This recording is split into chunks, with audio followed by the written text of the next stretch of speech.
मुनार में आए हैं मृतक ओम प्रकाश परिवार से मिलने, क्या कहना चाहते हैं? जिस तरीके से दिन दहाड़े ओम प्रकाश जी की हत्या हुई है,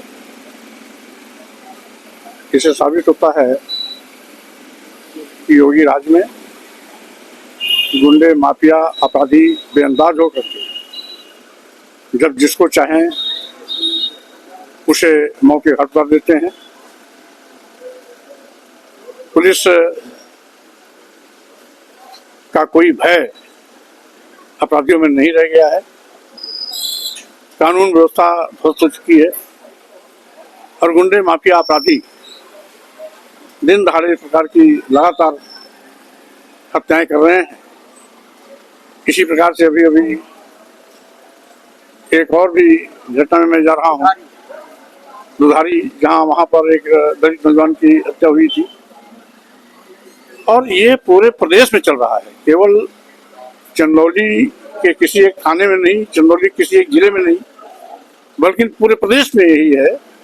रोजाना 10-20 इस प्रकार की हत्याएं होती हैं जिसमें किसी न किसी दलित या पिछड़े समाज के नौजवान की हत्या हो रही है और हत्यारे बेखौफ होकर घूम रहे हैं। मुख्यमंत्री जी तो कहते हैं कि यूपी में शासन व्यवस्था चुस्त दुरुस्त चल रही है, यहाँ गुंडों माफियाओं का खात्मा हो चुका है, इस पर क्या कहेंगे? मुख्यमंत्री जी का ये हाँ हवाई बयान है, जमीनी हकीकत से उसका कोई लेना नहीं है। वो उनके बोलने का अंदाज है, उनका तकिया कलाम है। जीरो टॉलरेंस कह करके इस प्रकार की हो रही वारदातों पर पर्दा डालने की कोशिश करते हैं, हकीकत को छिपाने की कोशिश करते हैं, अपराधियों को बचाने की कोशिश करते हैं, जो अत्यंत निंदनीय है और मैं घोर निंदा करता हूँ। मंत्री जी, क्या 2027 का चुनाव मुख्यमंत्री कहते हैं कि हम अपराधियों को उत्तर प्रदेश से भगा दिए हैं, तो 2027 का चुनाव उसी पर लड़ेंगे, इस पर क्या कहना?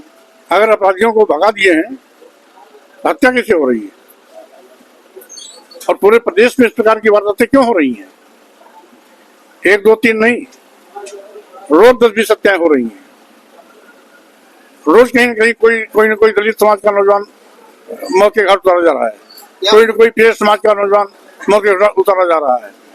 तमाम बहन बेटियों की जताबरू तार की जा रही है, बहन बेटियां बलात्कार, दुराचार के शिकार बनाई जा रही हैं। कौन कहता है कि उत्तर प्रदेश में अपराध मुक्त हो चुका है? आज अपराध की बाढ़ आई है और मुख्यमंत्री जी इन आपराधिक घटनाओं पर नकेल लगाने में पूरी तरीके से असफल है। ये अपराध केवल पिछड़ों पर क्यों की जा रही है? क्योंकि भारतीय जनता पार्टी जाति द्वेष भावना से पीड़ित होकर काम कर रही है, जाति द्वेष भावना से पीड़ित होकर के दलितों, आदिवासियों, पिछड़ों पर कहर बर्पा कर रही है और धार्मिक उन्माद पैदा करके मुस्लिम समाज के साथ सोचना व्यवहार कर रही है। तो स्वाभाविक रूप से आज दलित, आदिवासी, पिछड़े जब वोट का समय होता तो हिंदू हो जाते हैं और सत्ता में आने के बाद भाजपा कीड़े मकोड़े की तरह इनको मौके घाट उतारती है। 2027 का चुनाव उनके पक्ष में रहेगा।